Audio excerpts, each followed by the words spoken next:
প্রথমে শুকনো খোলায় নেড়ে রাখা জিরেটাকে গুঁড়ো করে নিতে হবে হামানদিস্তের মাধ্যমে।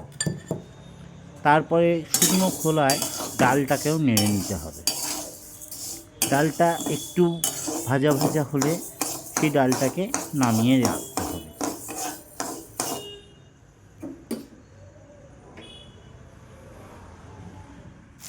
তারপর ছোট ছোট করে কাটা ফুলকপিটাকে ভেজে নিতে হবে একটু নুন দিয়ে।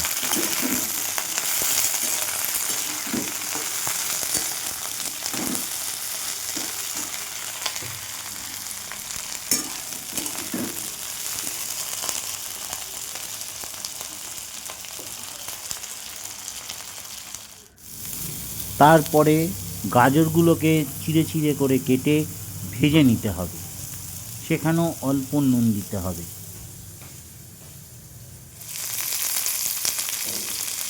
গাছের সবজি হয়েছিল আমাদের বাগানে, সেই বিনস ছোট ছোট করে কেটে হালকা নুন দিয়ে ভেজে নিতে হবে।